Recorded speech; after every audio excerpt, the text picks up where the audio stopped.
How you doing, everyone? And welcome to the WAN Show. We got a great show lined up for you guys today with some big changes.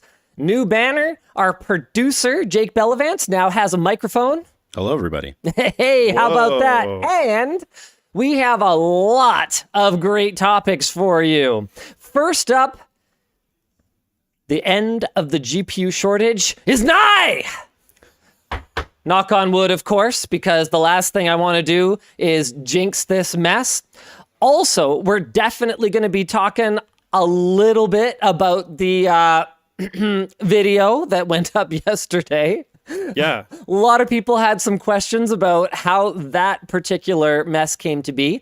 I have some teasers for you guys. We have locked in compensation for the head of LTT Labs, and we are going to be ready to announce a name next Friday on WAN Show. You guys are going to want to make sure you do not miss that. I'm going to try to arrange to have this individual on the show to talk to you.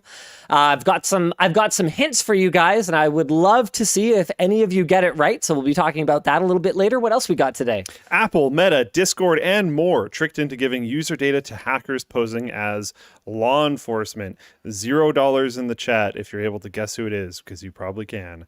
Also, Sony takes on Xbox Game Pass with new PlayStation Plus tiers, merges with PlayStation Now. Oh yeah, and E3 is canceled. Oh no.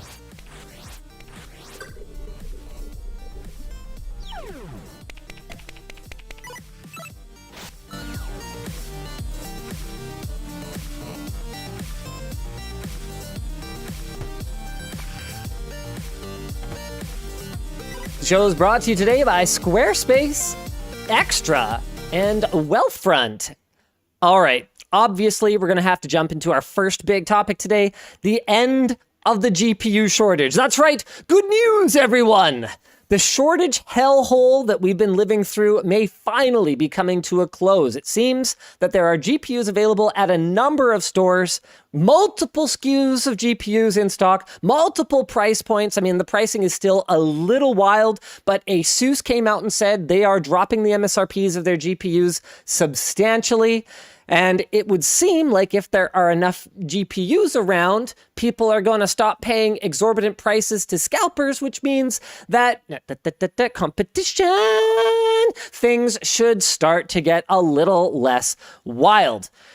Don't take my word for it, of course. You can see for yourself. I'm going to fire up microcenter.com here. It's going to just do a quick screen share, my boober. We're already seeing the effects both from traditional retailers and from scalpers. Absolutely. Look at this. 3090 Ti, yes, $2,200 is a freaking lot of money, but it's only $200 higher than the MSRP, which isn't even that unusual for an FTW3 Ultra version of a top-tier GPU. It's already going to be slightly higher than the factory version. RTX 3070 Ti, remember, this is a card that launched after NVIDIA launched the 3000 series with MSRPs that were really aggressive.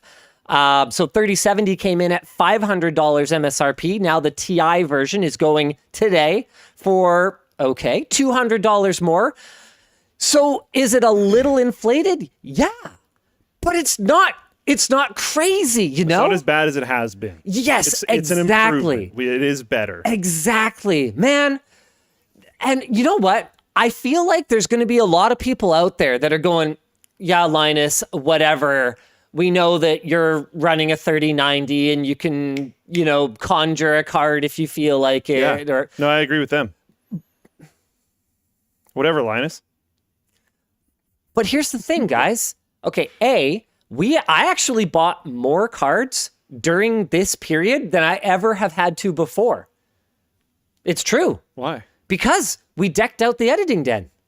I actually bought a crap ton of super expensive GPUs. So that sucked, right? And number two, guys, do you have any idea how hard it's been to do our job? I've actually seen a lot of comments from people that noticed, like, hey, you guys really pivoted your content a lot over the last 18 months. Because when nobody is excited about building PCs, you got to do something else. We got to find some way to engage with people. And people enjoy the bling content when there's a reasonable downstepped option that they can buy that is still really cool. Like it's fun to see like some Halo product. It's fun to go look at some like brand new amazing car when you know that you can still afford a car from that brand, maybe not the same one, but from that brand. When it's like basically impossible to buy anything at all. Then why are you even going to bother being a PC enthusiast? For people that me, where like I didn't used to, back when I absorbed this type of content much more frequently, back when I did that, I would do it mostly around when I was making builds. Exactly. I wasn't a fan viewer. I was more like informational viewer. Informational viewers, what? You're not building computers anyways. And like, so why are you watching? Okay, what's really cool about seeing the latest and greatest is that because, especially the way that things have been progressing faster lately, because of the way that computer technology continues to develop and get more exciting, whatever you see that's latest and greatest, shiny, Halo tier product, well, that's probably going to be available to you as a mid-range product 1 cycle or 2 cycles down the road. Yeah. And so when even an entry-level enthusiast gaming card was completely unattainable to people, it just sucked the fun out of it. And for us too, we're sitting there going, what is even the point? We can't not review a new GPU. I'm not going to be like, Anthony, don't even bother. Actually, we did do that for one card. I can't remember which one it was. We were just like, forget it. But not for like big Halo major releases, stuff like that. You got to. We can't just ignore them. We have to talk about them. But how boring is it to talk about them and just go, yeah, everything's unreasonable. This sucks. This sucks. We can only make a video that says, yeah, this sucks. Oh yeah, so budget many times. build guide. This is like bottom of the line stuff. It's going to cost you $1,400. Yeah, it pulls the entire life force out of the gaming and the PC enthusiast communities. So I am so happy. This is such a relief for me. And the other thing too is like, yeah, I was able to get a card for my personal rig for sure, but it's not like I don't have friends or neighbors that are affected by this whole situation. We had the neighbor kid come over and he's just like, hey, Linus, I picked up this used PC on Craigslist. He was basically trying to pull a Scrapyard Wars. He picked up a used PC on Craigslist that was like pretty decent, but didn't have a GPU. And he's like, and I realized that GPUs are totally unreasonable. This sucks. I'm like, yeah, man. It does suck because for years we've been suggesting people that they pull their own Scrapyard Wars, essentially. Go out, buy used parts, try to do all this kind of stuff, but the used market is just destroyed. Yeah. Like it's brutal. It's a total It's really myth. whack when it's technically cheaper to not go to the used market. Right. Like that's just, that's an uncomfortable situation. I've got a mind-blowing story for you. Our new place is, let's just say, could be a little bit challenging because the road network that leads to it could be a little bit challenging to navigate in heavy snow. And we don't get a ton of snow in Vancouver, but for the last 5-10 years, pretty much every year, we've gotten at least one significant dump of snow that grinds the whole city to a halt unless you have a very capable vehicle and snow tires or chains. And not being able to get in and out of my neighborhood is a bit of a problem for me. So I started to explore vehicle alternatives to our Honda Odyssey. Okay, yeah. Toyota's latest version of the Sienna, their minivan, actually has it's a hybrid, but it's weird. It's like kind of in between a hybrid and a plug-in hybrid in that you do not plug it in, but it can run on pure electric for very short periods. Interesting. Very strange. Okay. All right. So anyway, but it's a hybrid, not a plug-in hybrid. But what it does have is it has electric motor assisted selective all-wheel drive. So if it detects a need for all-wheel drive, it can actually go into all-wheel drive mode, which would be great for being able, and not only that, but we've taken up skiing with the kids and getting up and down the mountain. I'd be a little more confident in an all-wheel drive vehicle, but I am not ready to give up that minivan life because sliding doors, man, trust me, okay? When you're a dad, you want doors that go like this, okay? Not like this, like this. Can you manually go into all-wheel drive as well, or is it just automatic? I don't know, but it's definitely better than Not being able to do it at all. not at all. Sure. Okay. Brutal George in Twitch chat says snow tires greater than all-wheel drive. Absolutely, we do that too. But get snow both. tires plus all-wheel drive, Heck definitely, yeah. definitely a thing to do. So I went to the Toyota dealership. I knew that I was, okay, there isn't a single Toyota dealership. I called literally all of them. It's like there's like 9 of them in the Lower Mainland. Not a single one had a 2022 Odyssey on the lot. Not for sale, even on the lot, physically on the lot. Nothing, not a single one. So that's hilarious. Number 2, when I went in, I was already aware of this, but I was told that it is anywhere from a 6 to 8 month wait, if you get lucky, to a 2-year wait for the top tier model, which conveniently wasn't the one I wanted anyway. And get this, the sales guy, and he really like had no reason to lie to me about this, because he's like, yeah, you're going to be waiting a very long time. So I understand if you don't want to. I had someone call in earlier and they canceled their reservation because they bought a last year's model used for $10,000 over MSRP sticker price. Oh. Vehicle scalping. Oh. That's the new meta. Okay? That's what we've come to. Vehicle scalping. Imagine like, what timeline is this where you drive off the dealer's lot and your car appreciates 10 grand? It's weird, man. Get this. It gets worse. I went to go drive my girlfriend's car the other day, and Prius Prime. She expressed concern because if I crashed it or whatever, and I was like, if I crash, it'd be my fault. Like I'm not going to just like leave you to try to figure out getting a new car when it's my fault. And she's like, no, I'm not worried about that. You wouldn't be able to get one.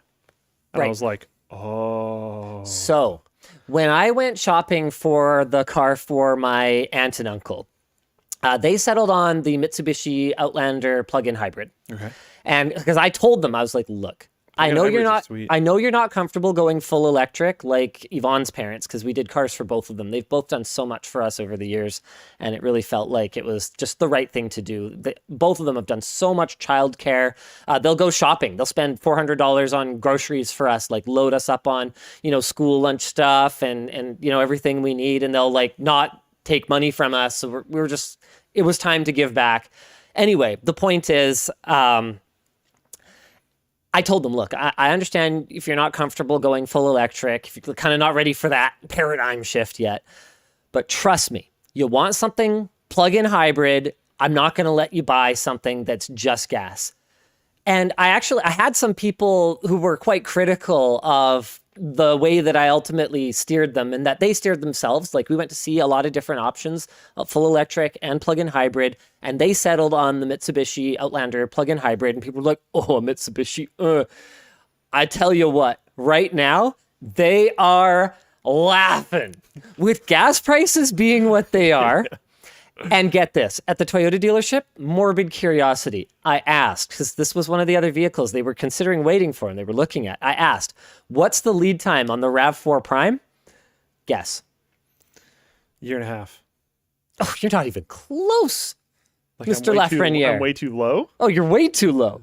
Like 3 years? 3 to 5 years. What the heck? Now, I don't think that it will actually take 5 years. That seems like it was long enough that they were just like, whatever. Just make it a really big number so that people are either buckled in for the extreme long term or just not at all. Yeah. Or they just won't get on the list because we do not need more people on this list. Exactly. Yeah. Oh, man. Whew. Yeah. Can you imagine making your car purchasing decision 5 years in advance? Literally, hypercars do not have lead times like that. I'm serious. Yeah, that's nuts. So both my aunt and uncle and Yvonne's parents, my in-laws, their cars, the Model Y and the Outlander plug-in hybrid, if they were to turn around and sell them today, they're worth more than what they paid. I think Brandon was saying his Model X that he bought like 4 years ago or whatever, he saw one on Facebook Marketplace that is like almost exactly what he paid for it. Oh my goodness. Right? That's With similar mileage. That's insane. It's insane right now. I wonder how long this is going to last for. Because like I've seen pictures a long time ago of like a whole bunch of, I don't know if, I think they're F-150s, but it was some type of Ford truck. Yeah. There was just fields of them. And they weren't able to be sold because they were fully built except for certain electronics. Yeah. And so like are they going to get a big windfall of those electronics and then be able to sell these things, or like what's actually going to happen? I don't know. It's been rough. I don't know, man. It's been rough. Yeah. But like, if this keeps going for it was the F-150 and the Explorer. Okay. If this keeps going for much longer, like it's just going to get worse, especially with the gas prices going how they are and stuff like that. People are going to want to file into the electric field. And then there's even lower production for that overall. Yep. So it's just, it's going to be bad. It's going to be a freaking mess. I mean, my Volt's worth almost what I paid for it. And I bought that thing like 5 years ago. Yeah, 5 years ago. I have put tens of thousands of miles on it, and it's still worth pretty much what I paid. That's crazy, man. If Chevy was still making the Volt, they would be. I wish they were killing it. Yeah. Right now. Yeah. They would be killing it. Do you think it was just like before its time? Yeah, I do. Yeah. I mean, I think I said that at the time. Yeah. When I did the review of it, I was so bullish on it. I was so positive because it's got so much of the benefit of ICE, which is that you could just go on a road trip, spur of the moment, you fuel up in seconds. It's an ICE car, effectively, but it's got so much of the benefit of an electric car. Off the line, you get that immediate response. You go short distances or cents basically. Between 70 and 100 kilometers on full electric before you even have to turn on the gasoline engine. Yeah. Like it's kind of an amazing car. And even when your battery is depleted, you'll still get regenerative braking. It'll still operate as a hybrid. Your fuel economy is like crazy good. Yeah. And it drives me so... No, I don't drive a Bolt, a Volt with the V. That was such stupid branding. That was rough. Yep. Yeah, I loved the Volt. Just sucks. And you don't need as much lithium to build them. So you don't have to do as much damaging lithium mining per number of cars that you're building. Because you don't have to build in this gigantic range. Exactly. Yeah. Exactly.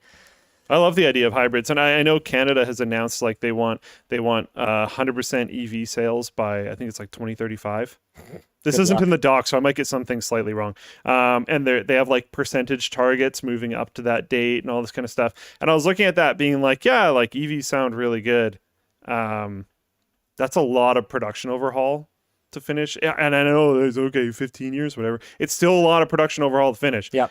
Fully re-kitting entire factories is really expensive and really time-consuming. And never mind the factories. Where's all that lithium going to come from? Where's all the lithium coming from? I know there's other battery technologies coming up, but I haven't seen anything else actually going into production, right? Battery tech takes a long time to actually get in the field. I was reading about how the copper mining industry, figures they need something like $100 billion with a B worth of investment to meet the growing demand for the next 8 years or something like that. Wow. Like, it's not trivial. You don't just, today we want to do this now. We'd like to have twice as much copper than yesterday. Yeah. It doesn't work like that. These are projects that need to be started with 5-year roadmaps to regulatory approvals and build out and completion until they're actually online, right?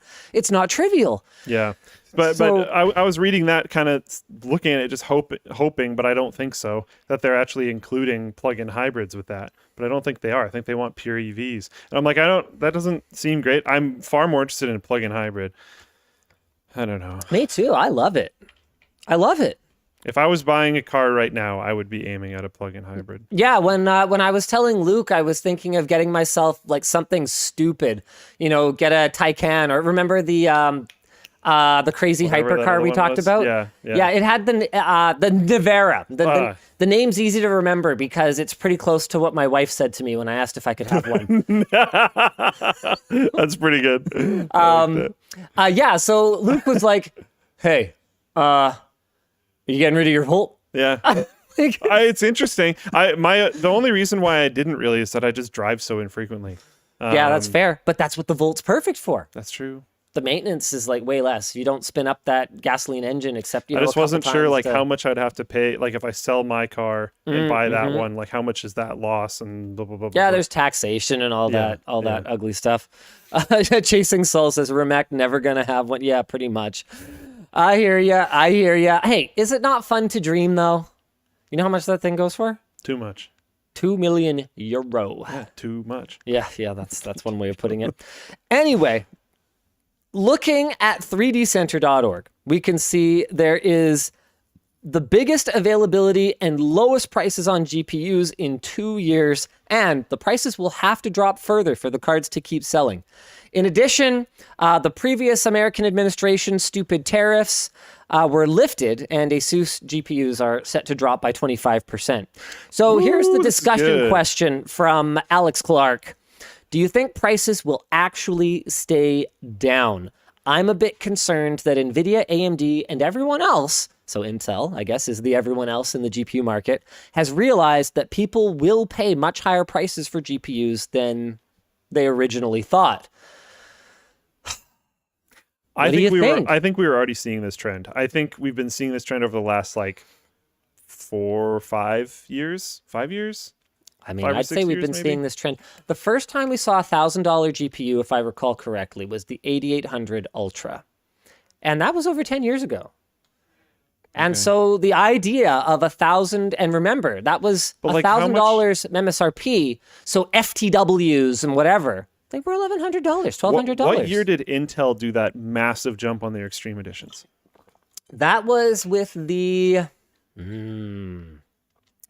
Was it the 5,000 series or 6,000 series? I think you might be right. I think it might have been the 6,000 series. So that's when it felt like it was very heated up for me. Mm-hmm. That's when like prices on a lot of different things were jumping quite heavily. So yeah, I don't know. I don't think it's going to like fully reset to where it was. Mm-hmm. I do think it's going to come down. Could it even come down more? Could the less price sensitive consumers have already gone in, and now it's the people who are like, "Oh, I'm gonna wait." I think the less price sensitive consumers are people that go in repeatedly. That's fair, right? So they might just go in again when 4000 series launches, which is going to happen this year. So we're going to see Intel Arc launch this year. We're going to see the next AMD cards launch this year. What we might see is that at the very high end, there's a less of a lowering than on the lower end, if that makes sense. Oh, Celsius corrects me. The 8800 Ultra wasn't $1,000. The original Titan was. You know what? I screwed that up. It was probably $1,000 Canadian. Because I was working at NCIX at the time, so I would have priced a card at $1,000, but that would not have been $1,000 for our Americans. Yes, thank you very much. Yes, it was the Titan. And the justification for that was the Titan had more workstation-like capabilities. And then they just stripped it and then that was when they were like, oh, it's not a gamer card. That's why it's so expensive. But it's a Titan card. It's different. Yeah. And then that whole thing went completely out the window. Thanks very much for that, NVIDIA. If you want the best for gaming, buy a Titan. Well, they figured out everyone buying them was gamers anyway. And then they could charge more for the professional one. So whatever. What was the original Titan? NVIDIA gonna NVIDIA. The original Titan was $999. If I recall correctly. Yeah. Trying to look up anything with Titan is so annoying. Good news then. GPUs finally coming down. Yeah. But there's bad news. Oh. The price of silicon wafers is projected to increase by 25% by 2025. TSMC has raised prices. Intel is coming into the third-party fab game. I'm super excited about that. But don't celebrate just yet, because part of Intel bringing all those fabs online, I mean, have you guys seen the way that Intel is, I wouldn't say taking a beating on Wall Street, but they are certainly not a Wall Street darling right now. And there's concern that CEO Pat Gelsinger is just, whoa, he's spending so much on new fabs. Will there be a return? They're going to have to make that back. They're not going to come in and undercut everybody, right? Like, they're building more fabs because we need more capacity, even if prices go up. And I do not do stock tips. This is not investment advice. I think Intel's strategy is awesome, and I think they're going to kill it. I think it's just one of those things that's a longer term play than, your investment TV host is prepared to advise based on. I'm bullish. I own no Intel stock. I have no plans to take an Intel stock position. The only investment that I have outside of Linus Media Group Inc., Creator Warehouse Inc., Floatplane Media Inc., okay, like companies that I and Yvonne control, is Framework, okay? So I own my $100,000 of Framework or $200,000 of Framework. That should give you some idea, by the way, how much it's affecting our content. I don't actually remember how much it was. That was a conscious decision. I want it to be out of sight, out of mind. I don't want it to be about the appreciation. I hope they've achieved their mission. That's all. Yeah. I mean, if I make money, great. I like making money, but I'm not thinking about it.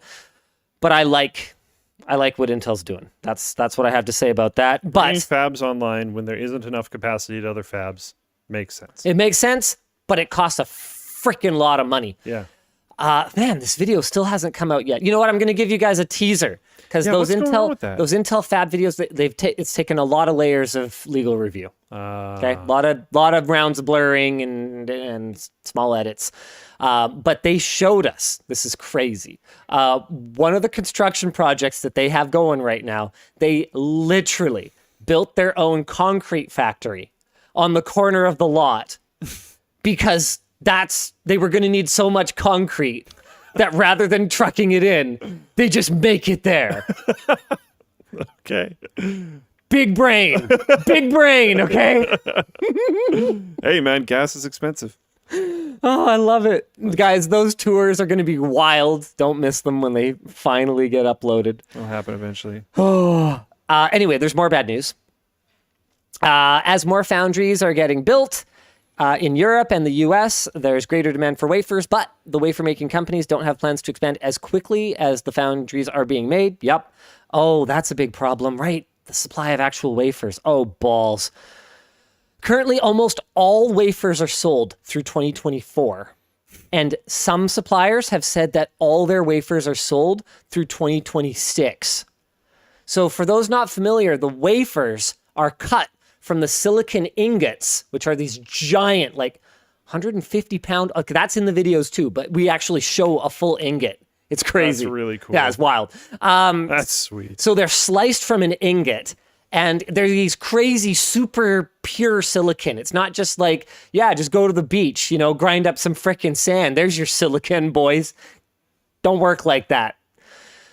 So there's no wafers, even if you have a fab, which is great, I guess. However, even if wafers do go up, that should only be a few percent increase in cost, but it does mean it will go up.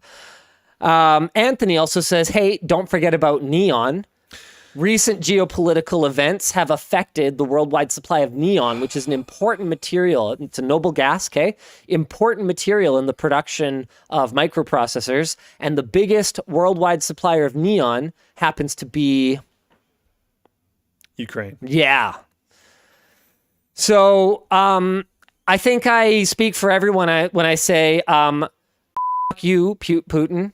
Putin. I like it. Yeah, but you know what? I don't even care. I don't even care what your name is. I hope history forgets you. I won't, but that would be great. Yeah. We should learn from probably not, mistakes. actually. Yeah, we probably should not. Yeah, we should learn from mistakes, but I just, right there, buddy. Yeah, hell yeah. And obviously that is the least of the problems being caused by what's going on over there. Just, it's disgusting is pretty much all I have to say for that. I condemn aggression in any form. So, yeah. Yeah. In other news, do we have any topics about April Fool's Day jokes that aren't our own? No, I actually usually didn't really, usually the WAN Show April Fool's Day episode has like reviewing all the other people's April Fool's Day stuff, but I don't think there's like any. I actually didn't look that closely at anyone's other than Corsair's, because Corsair's so funny. They actually sent us a working one. What? So I don't even know what it is. It's the 1% keyboard. We have an LTT short on it. I shot it with our new social. I think our Corsair new social K1 guy, RGB. yeah, the K1 RGB. Our new social guy is off probation in like 2 weeks, so you guys will be meeting him very soon. Oh, I love that it has a wrist rest. It totally does. Wow. Totally does. This is interesting. How do you find a short on the web version of YouTube? I don't know. I have oh, here it is. Okay, it eventually shows up. Here, this compact keyboard is great for gaming, ladies and gentlemen. We're going to watch a short together. King of gaming keyboards, all right? Keyboard for the 1%, okay? Very expensive. I game on it, by the way. Oh, before I game, I have to go to Corsair.com. Wait, there's no timeline? You can't scrub? Oh, that's so stupid. Shorts are an amazing feature. Yeah, why can't you scrub? That sucks. You missed me going to Corsair.com though, Luke. Okay, wait for it. We'll I got to get the drivers. Okay? Really? Okay, got to go to Corsair.com. Here we go. Corsair.com. Apparently it's here. Here. Oh, we have it. All right, thanks, Jono. Yeah, here you go, Luke. You can witness it in person. The only key you'll ever need. Wow. Beautiful. Absolutely beautiful. Shorts on Floatplane when I don't think we're don't think we that? have pretty much any interest in that, actually. Yeah, for the time being. You could just release a short video if you wanted. We're not algorithm based. So like just release a short video. I guess we probably should like upload them or something, maybe with no notifications so that people don't. Oh, they're asking for you guys. Okay, I thought they meant like the feature. I was like, yeah, I don't. Yeah, fair enough. I don't want to work on that. We can just have you. How do you open this box? I'm sure you'll figure it out eventually. In the meantime, I want to give you guys some teasers. The lab project is very much underway. We have 2 people that are already in office right now. We have deals not maybe inked, but at least penciled with at least 2 more. And the head of the lab, I am ready to give you guys some hints. So number 1, it is not Dr. Ian Cutress.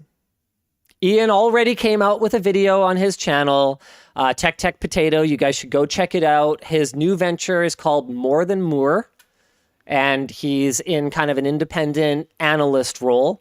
So that's what Ian's up to. So I will drop some more hints, though, that will hopefully get you guys a little bit closer, okay? It's a former written media superstar from like the mid-2000s. I genuinely don't think that's going to help very many people. You don't think that's going to help very many people? It will help some people, but I genuinely think most of the audience is not. Okay, white guy, nerdy. Yeah, that's probably not that helpful either. Yeah, no. Really, in the tech industry, in the mid-2000s. Shut up. This is amazingly perfectly overbuilt, by the way. I know, right? This is great. Sorry, keep going. Okay. They are a veteran of one of the big 3 tech sites in the US. They are relocating to Canada. All right. They do not have a prickly personality. There's some people guessing someone that has a very prickly personality, and it is not that particular person, who I have had my disagreements with over the years, but I think we're in a pretty good place now. So, hey, if you're out there, I think we chill, right, buddy? It's not Steve from Gamers Nexus. Steve's doing his own thing. And I don't think I've seen it. I will give one more hint. They are currently... oh, no, I'm not going to give that hint. Yeah, that's too much. I'm not going to give that hint. So far, I think it would be really hard if you gave that one. It's like... Yeah, I need it to be pretty hard. Yeah. Because I think there are still people that this particular person works with that do not know yet. Right. And they should be the one to tell them. Right. They should be the one to tell them. I probably wouldn't go that much further then. Yeah, I'm not going to go any further. I'm super excited to tell you Pat guys. Gelsinger. And guess what? Next week, we will announce it for real. I'm hoping to have this person on the show. Oh, nice. Yeah, which would be really exciting, where we can talk a little bit about the vision for the lab. So they wouldn't physically be here, right? No, they'd have to call in. I think Okay, they're not sweet. up here until late this month. I should talk to. I've got a buddy who works on this like remote call thing that's supposed to be better for streaming. So maybe I'll talk to him about. Cool. That hooking would us up be for that would be awesome. Yeah. No, I have not given a name before. What's the matter? Oh, excited. And I don't think I saw people guess, which is good. Yeah. All right. I mean, I don't know. Maybe he's not as big a heavy hitter as I thought. It's just been a while. Maybe I overpaid. Oh. Oh. JK, we good. JK. Speaking of totally paid the appropriate amount, sponsor spots? Let's do one more topic first. Okay. Let's do one more topic. Let's do your social engineering topic here. Social engineering topic. Yeah. Oh, yeah. Let me find it. Apple, Meta, Discord, and more tricked into giving user data to hackers posing as law enforcement. Oh. On Wednesday, Bloomberg You will be assimilated. I am Michael Bloomberg. I am president of everything now. JK, I'm not president of anything. What a campaign he ran, though. But right, yeah. Bloomberg reported that large tech services companies like Apple and Facebook gave user data to hackers who forged emergency data requests, or EDRs. EDRs are used to bypass warrants and subpoenas orders signed by a judge in cases of imminent danger to get subscriber information that tech companies hold. Hackers, with some now a part of Lapsus, wow, stunning, posed as law enforcement submitting EDRs using hacked email domains in 2021. The fake requests were made to appear legitimate, of course, using forged signatures of real or fictional law enforcement officers. Wow. Data released as a result of EDRs include IP addresses, phone numbers, and home addresses. That's a lot. Apple in particular is commonly cited as being more privacy-focused than other competitors, and now has a non-zero amount of egg on its face after heavily advertising that what happens on your iPhone stays on your iPhone stuff.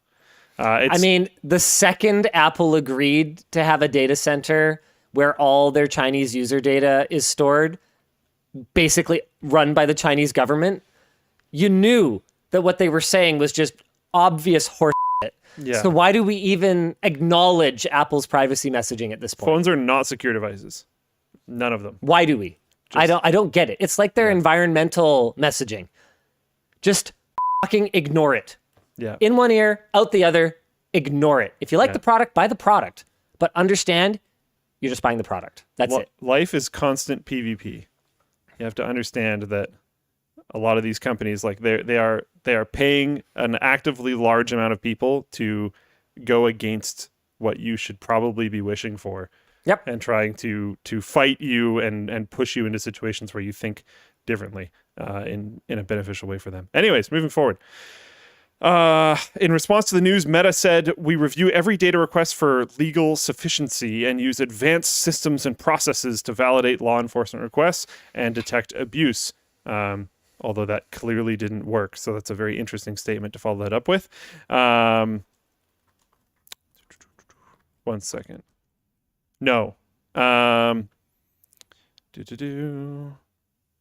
Yeah, so there's some discussion questions here. How can we trust tech companies? You can't. To respect the private information they collect if they can be conned into releasing it to anyone who claims to be a cop. Well, you can't in the first place because if it's digitally transmitted at all, there's potential 0 days, there's potential whatevers. They could be, like, a lot of these companies are actually extremely good at security. Just to be completely honest. Yeah, I mean, the fact that the point of ingress was social engineering tells you that their digital security might actually be great. Pretty good. But humans will always be a fly in the ointment. And this sounds like pretty advanced social engineering. Yep. But you shouldn't inherently just trust anybody with your private information. You should try to be as careful with it as possible. Should EDRs exist? Whoa. Do the potential benefits of catching criminals outweigh the risks for consumers? I think that's maybe not the question for us. Yeah, I didn't even know about them until today. So I think weighing in on them I am unprepared. I think it's finally time for us to do the De-Google-ify your life video. It's going to be a ton of work, and I don't think it'll get a ton of views because by and large, people are not interested in it. They want convenience, but how to run your own, your own Dropbox on your own NAS, on your own network, and just have everything be walled off from big tech, I think is just something we need to just kind of, even in those situations, I don't want to, like those self-hosted Dropbox things, it's still running some form of software. People are still going to be able to find 0 days for it. Yeah. Okay. Yes. If it's on the internet, it's not fully safe. Sure. There's nothing you can do about a 0 day. That's fair enough. But when we're talking It individuals, I think the obscurity of the target helps a lot. A great degree of protection. Not entirely, though. No, you're right. By that logic, nobody would be looking at people's unsecured webcams, but they do. Yeah, exactly. So I hear you. Because sometimes you can just sniff out targets, and it's not even people actively doing it. They'll find a 0 day, be able to sniff out targets, and they'll just scatter shot and grab everything they can, and maybe there's some banking information, maybe there's some other stuff, whatever. But, at least you're doing your due diligence. At least you're doing something. Yeah. You know? Yeah. So I think we definitely gotta tackle that. We gotta do that. Yeah. Discussion question number 2. This is, should we have ever trusted our private info to these companies to begin with? No. And Anthony actually put his notes in here. And that's why I no longer use most big tech services if possible. I mean, one thing that I will say from personal experience, I'm not going to give too much detail, but I think I should talk a little bit about this experience. I think people not talking about it just allows scammers free reign. I think you shouldn't go into very much detail. Okay, I won't go into very much detail, but my wife and I were recently victims of wire fraud. And the point of ingress was a company that we worked with that had... Go further than that. Just company that you worked with. Oh yeah, I'm not going to say what they do. Okay. But I'm going to say what happened was a third party gained access to their email system. Full access. So what they did was they basically, as far as we can tell, they chilled in there for an extended period of time. Yeah, which is common. Yeah. Once you got access, you don't act right away. So they chilled in there. They watched incoming things that were happening. They watched who the clients were. When they reached out to us, it was in the tone and style of writing that we were accustomed to. The from domain was correct because they had full access to the email system. Our messages going to them were being diverted and then were being replied to from the correct domain and seemingly from the correct people. Even just like... Which that's going to get past so much like common practices for sniffing these types of things out. Absolutely. Because a lot of people will like, okay, this is a little suspicious in terms of the request or whatever, so I'm going to jump in, I'm going to check this domain, I'm going to check these keys, I'm going to do whatever, but they had all that stuff, which is crazy. And so, the conversation that Yvonne and I had, I'm not even going to say who ultimately was the one who sent the wire to what was ultimately a fraudulent address. The other of us basically said, could have been me too.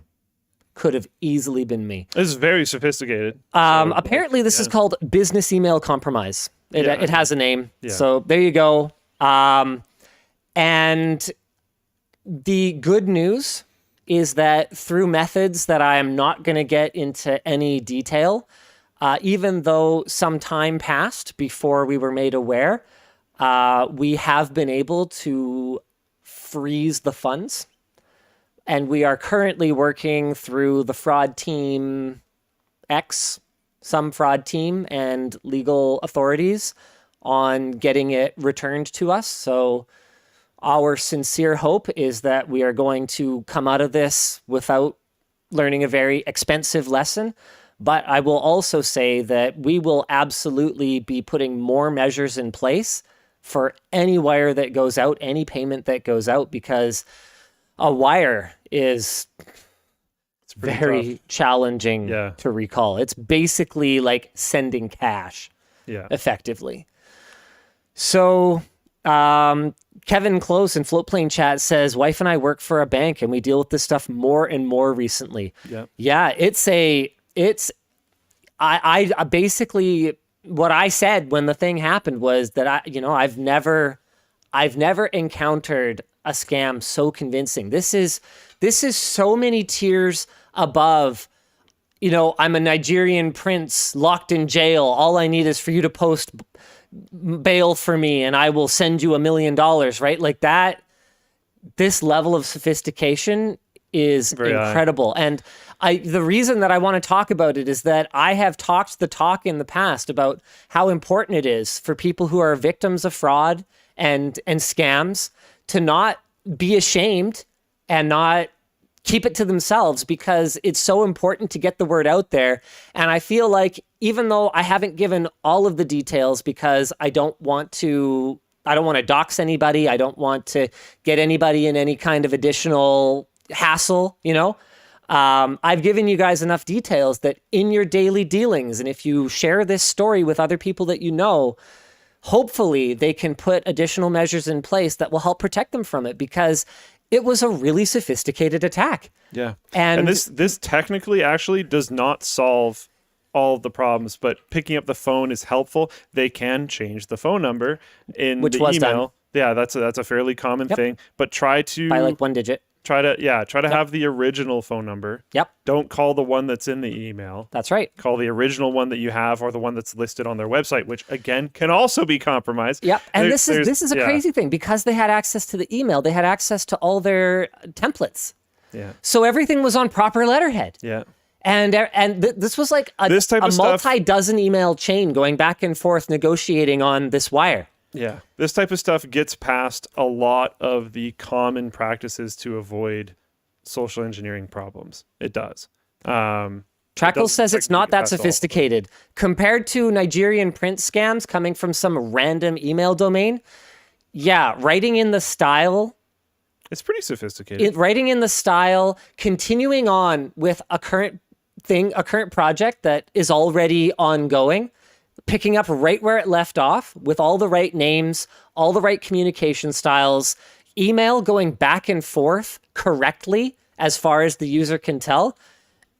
It's pretty sophisticated by comparison, yeah. I don't know what that person's definition of sophisticated is, because like DDoS isn't very sophisticated. So like, where is their zero? I don't know.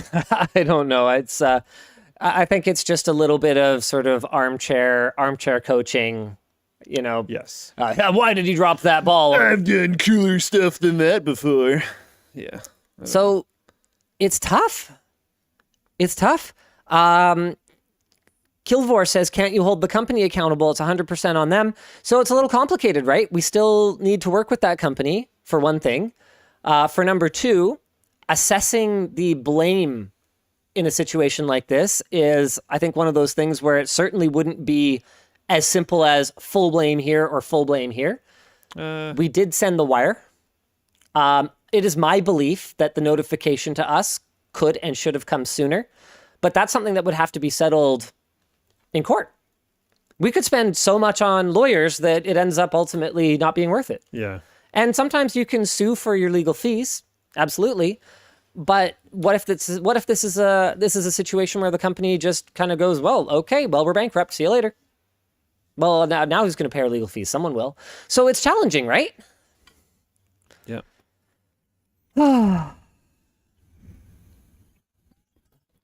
Yeah. This guy does stuff. You know what? These are words to live by. No matter how savvy you think you are, you can be had. Don't be a jerk. Sound the alarm. Absolutely. Yeah. Absolutely. And that's what I'm trying to do right now, is say, look, it happened to me, and I'm not going to say I'm the savviest customer in the world, but I'm pretty aware of things to look for, and this one, it got by my radar. There were things that smelled weird about it, and there were times you know what? We probably knew better between the two of us. But we were in a hurry. And actually, that's a big one. Just being in a hurry. I was just going to say, I think that honestly, the biggest problem here is that you guys just have so much stuff on your plate. And I was reading up on how people are defeating 2FA these days. And a big one is figuring out what the 2FA device is. And there's a way to generate spam login prompts. And so once you've compromised the password, you then, especially in the middle of the night, for example, you do like a few requests, and people, they're not thinking right. They'll just return one. Yeah. And then you're in. And once you're in, you add an alternate recovery email, and you can do all these things that they might not get a notification for. Actually, a lot of services are better about giving you a notification when an email is added and things like that. But there are still things that can be done that could compromise, that could at least give them access, and at worst, compromise your access to your own accounts. Yeah. There's also just like, I mean, while we're talking about security stuff, I was watching this video recently where someone was talking about war driving. I've talked about war driving before. War right? driving. I don't know if I'm familiar with the term. War driving used to be more common back when Wi-Fi passwords were like just incredibly easy to crack. People would people would drive around with a laptop in their car with stuff running to just automatically crack all the Wi-Fi networks that they drove by. And you could effectively make mobile internet by just setting up a system that would jump onto these networks that you had previously cracked as you were driving around. Someone was talking about modern versions of that because modern Wi-Fi encryption kind of defeated that, sort of. Except that a lot of people use extremely defeatable passwords. So it's like, yes, okay, you can't like beat these encryption levels or these like length of passwords in a reasonable amount of time. If it's gobbledygook, probably. Like, yeah, there's technically a chance that it'll grab it on the first attempt, but the chance is effectively zero, so forget about it. But there's a huge amount of people that just use their phone numbers. So this guy drove around, war driving, but with it only guessing numbers. Only numbers. And he used the local area code as the first few, and just got tons of them. Like, it was ridiculous. So don't do that. So funny. Goodness gracious. Yeah. I don't know. Oh, all right. Security's tough, and it's an active activity. It's an active process that people have to take part in. And a lot of people won't have a problem. It's very boring, and it's very annoying to keep up with. And people won't have a problem for a long time, so they'll let it start to slip, and then they'll get hit, and it hurts, and then they got to figure it out from there. Can hurt real bad. One of the things that I want to add to our data backup strategy is an air-gapped backup. Yeah.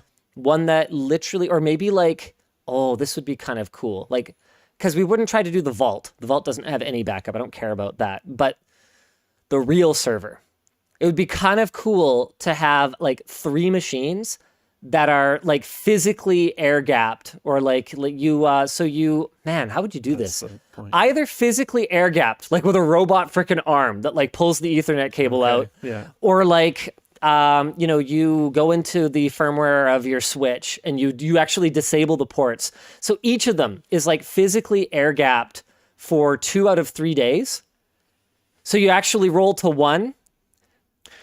Oh, then it goes air gapped. Yeah. Then you go to the next. Wow. Then it goes air gapped. Then you go to the next. Then it goes air gapped. And this one comes back on. So that if you got hit by like a ransomware attack or something like that, you'd lose at max a day. You'd lose at max a day worth of data, and you'd have a full air gapped backup because they can encrypt your whole network. That wouldn't defeat a super targeted attack, but that would defeat most things. Yeah. Yeah. Because super targeted would just wait until they were loaded on each server. Man. Yeah. Amazon Glacier asks Jax. Yeah, that would be an option. Oh, Keeter says, doing an air gap for a Fortune 250 company right now. The air gap is done through a firewall randomly automating connectivity. Oh, that's kind of interesting. Yeah, again, though, that doesn't... There are defeat ransomwares everything. that will look for revolving backup schedules. Exactly, Yeah, yeah. amazing. Like I love it. Yeah, it's not going to stop everything. Nothing is ever air gapped. Stuxnet proved that, says Cold Dew. Yep. Okay. Yep. That's fair. Yeah, if you want an air gap, create a gap of air. That's the best solution. Don't plug it in ever. There you go. Solution solved. Oh, man. Okay, I want a really big USB drive. And I will physically stand there and copy it at random intervals. Oh man. No. Oh, And that still doesn't solve all the problems, because if you're taking data from one machine to that air gapped machine, Oh, it could be a timed. it could be timed so that they technically sync up. Like it's really rough. Yeah, that's crazy. It's crazy town. Crazy town. Someone asked how I activate Floatplane in Floatplane chat. Are you going to tell them? Should we say? You should say. It's an April Fool's joke, guys. If I remember It's correctly, pretty funny, by the way. It is pretty. I think it's pretty good. That's all props to Jaden. I had no. I didn't come up with that. That was a creative day project. It's very funny on every Floatplane video. And what's really hilarious is that this is actually a useful feature for Floatplane as a service, so people could have a watermark with their branding on the video. But we used it as just like a silly joke. We just put a watermark to activate Floatplane. It's not on the video. It's down in the corner. On the video. No. Oh, never it's mind. down in the corner. I misunderstood. If I remember correctly, if you click on it, it like woo, woo, woo, woo, woo, and goes away too, which is fun. Oh, okay. Um. Oh, I thought it was on the videos. Oh, I'm dumb. No. I was wondering why I couldn't see it. Oh yeah. I'm an idiot. All right. Are we doing that though? Like a watermark thing feature? I mean, we could. Okay, cool. Yeah. I don't know. And that is how new features are born. I mean, we're not going to do it for a while. The backlog is chungus right now. Yeah, and there's going to be a lot of lab stuff for you guys to be distracted by. Right. It goes away if you mouse over it. Okay, yes. there you go. All right, Conrad, we will acknowledge it. We will acknowledge it. r/place. There's a war. There's a war going on, ladies and gentlemen. It's LTTSTORE.com versus LTTSTORE.com.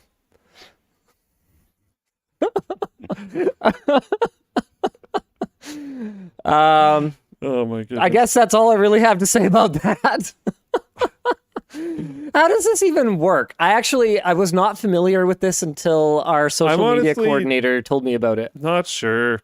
I heard about it back in the day and I was like, that's weird. And then I ignored it, and then now it's back and it's still weird. It's cool. I mean, do whatever. But Yep. All right. yeah. It's There's like an NHS flag. Is that National Health Service? Yeah, there's a lot of things. So There's the 90s S. sub forums just, they get in here, they decorate their shiz. Yeah, there's definitely a Pepe or 5. Yep. Internet, you're internet. And so if you have any idea what the crap this is or how to participate, there it is right under GNU/Linux. Okay. By the way, GNU/Linux. Okay. All right. We should probably talk sponsors. The show is brought to you today by Squarespace. That's right. Squarespace. It's no joke. We use it. Both LinusMediaGroup.com and LTXExpo.com were built quickly using Squarespace. If you haven't heard already, Squarespace is the all-in-one platform that makes it easy to get your website up and running quickly. You can choose from tons of different templates to find the one that makes the most sense for you and run with it. And if you need help, they offer webinars, a full series of help guides, or you can contact their 24/7 support team to help you build your site. So go to squarespace.com/WAN and get 10% off today. I'd like to take a break from sponsors for a moment to shout out the business team. Guys, love you so much. The show wouldn't run without you. But for crying out loud, I asked you guys to check the copy of all of our sponsor spots. I was told that it was done, and it's not done. You can see here it was not done because this typo, to help you build your SIT, has been in here for over 2 years. I love you, business team, but get together. Number 2, the show is brought to you by Extra. Extra is a US debit card that helps you build credit. So it connects to your bank. Oh, do I have one? Yeah. Look at that. Wow, I'm surprised I caught that. I was going to say, that was actually very impressive. It connects to your bank account, then it spots you for your purchases and auto pays themselves back the next business day. Extra will total up all of the purchases you've made with the card each month and submit it to big credit bureaus like Equifax and Experian. This is a great way to build your credit because it turns your transactions with the card into a series of credit-worthy payment. They go the extra mile by limiting your spending and not letting you spend more than you actually have, and there are no hidden fees, no interest, and no fear of your data being sold as their monthly $8 subscription fee covers their costs. You can also sign up for their $12 a month plan to earn up to 1% in redeemable reward points with every purchase. So they've asked me to tell a personal credit anecdote. Yeah, actually, I guess that does kind of make sense.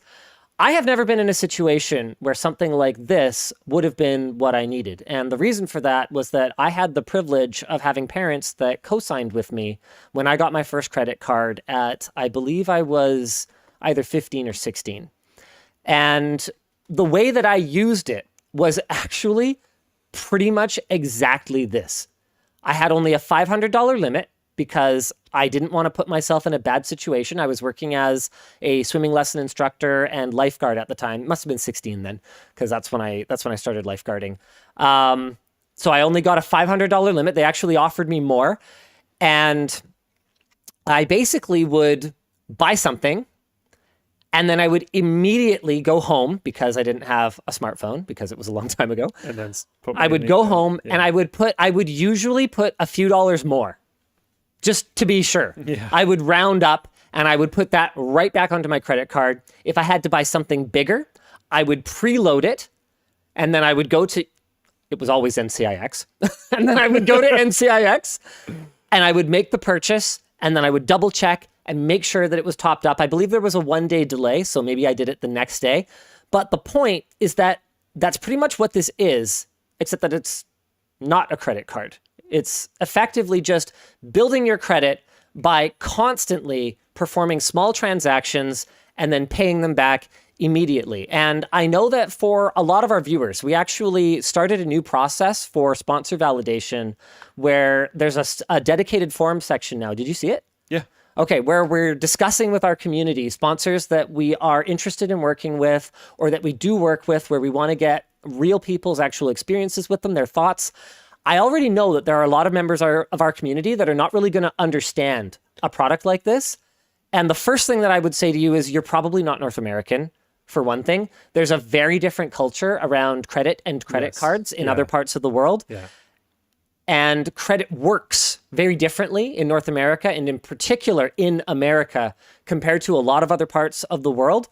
And for the people that understand what this is, compared to predatory loans, and compared to other ways of building up your credit from nothing, especially if it's bad right now, we were comfortable working with Extra. So that's what I have to say about them. Start building your credit with debit today. You can learn more at extra.com or extra.app/WAN show. Cool.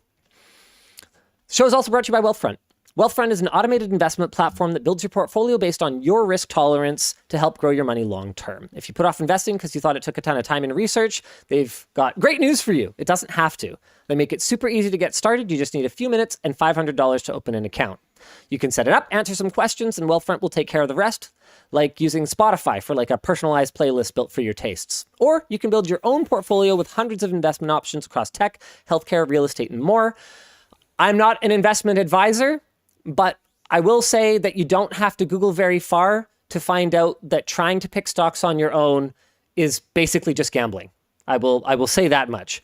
Their tax loss harvesting software looks for opportunities daily to help you lower your tax bill, and in turn, they can help boost your after-tax returns. Plus, they're always adding new ETFs over time, each hand-selected and vetted by their experts. So get your first $5,000 managed for free at wealthfront.com/WAN. Let's talk about I was looking for something big and it was like E3 canceled. It's not big. There's some random little things. This NCIX email thing. NCIX email thing. I have it highlighted if you scroll down a bunch. There's two things down here that I don't know what these yes, I found it. Remember last WAN show? I was saying somebody contacted me somewhere and showed me the customer support email that I sent to them. I found it. It was on LinkedIn. Oh, okay. Somebody actually went and found me on LinkedIn to send this to me. Am I logged into LinkedIn on my, you know what? I'll just use this. I'll use the screenshot that Riley apparently uploaded to Imgur for me. What is the easiest? Woo! Hey, there you go. So this is from Matt, who says, "Hi there. I'm buying most of a new PC from you guys. I'm using some of my old system to make a new one. I have a few questions. Firstly, would you?" And then it's truncated. Here's my email back. "Hi, Matt. I'll try to answer all your questions in order." This is a very Linus reply. You can actually see. 1, just add this item to your cart if you want us to assemble the system and warrant the parts and labor for 1 year. 2, yes, we will send all original packaging and documentation. 3, it adds approximately 1 week to your order to have us assemble the system. You know why I was so good at this job? I type really fast. Man, it drives me crazy when I would watch people who don't type like 100 plus words a minute, because I'm like, how do you even function? I would not be able to get through my day if I like, even on mobile. I did a typing test recently. I'm like 70 words a minute on mobile with my current Swift key correction. Like, I think that's pretty fast for mobile. I don't know. I've always 70 or 80. I can't remember. Yeah. It's like pretty fast. And then on like a good keyboard that I'm comfortable with, like 115, 120, and I can't live with less. I've been considering moving away from tall keycaps. I love the 915. I know. It's like, I'm really fast on it. I hate not having a number pad, actually. I want to get a separate number pad. I like external number pads, and I've known for years that I'm like quite noticeably faster on low profile keycaps. And it's not like the thing, right? It's not the mechanical keyboard guy thing. So I've been resisting it this whole time, but at this point it's just like, I hear ya. Oh, I might switch over. I hear ya. Ugh. I've been asked to acknowledge, by the way, the MKBHD logo next to LTTSTORE.com. Oh, sweet. Nice. Oh, love it. Tech YouTube repra-freaking zent, ladies and gentlemen. Okay, where's the... where is it? I don't want to... Okay, if I'm screen sharing, I don't want to grab the wrong tab here. Give me a second, ladies and gentlemen. Where'd it go? Where the crap is this? Oh, man, I'm dumb. Someone in chat said they're 52 words per minute when they know what they want to type on a keyboard. You should practice, dude. Yeah, you got to practice. Do some typing practice. 3, it adds approximately 1 week to your order to have us assemble the system. 4, yes, the parts you've selected will fit in this case. 5, actually, the RAM speed that corresponds to a 1066 front side bus is DDR2 533. Anything faster than that is icing on the cake or for overclocking. 6, you will not need a DVI to VGA adapter because there will be one included with your video card. 7, both PCIe slots run at 8x in a dual VGA configuration. This has zero impact on performance. Lots of data about this on the web. Don't worry about it. 8, your caviars will run just fine. 9, yeah, the stock fan is fine for stock speeds. Other general feedback. Make sure you get a sound card. It makes a huge difference, even with the lowest end sound card on the lowest end speakers and headphones. That's old advice. That is no longer true, but back then it was. That was a big thing back then. 2, that PSU is kind of loud. I'd look at the Corsair 620 watt or the Silverstone Strider series. And finally, see if you can find the extra money for an NVIDIA 8800 GTS 320 megabyte. It's a significantly better card. Enjoy your new system. Smiley face. Linus Sebastian, NCIX.com. Great technology, selection, and service. That's pretty cool. Apparently, Matt did take my advice and got the 8800 GTS and was very happy he did. So that was my job. I was the PC advisor. PC at NCIX.com went to me. Oh, so funny. And then it was Ivan. Ivan was the PC advisor after me. Yeah, remember sound card, says just Sari. Yeah. It was such a big thing right around that time frame, too. Yeah, USB external amp DACs are definitely a low way to go now. But back then, a sound card was a big improvement, and USB amp DAC combos really had not taken off the way that they have now.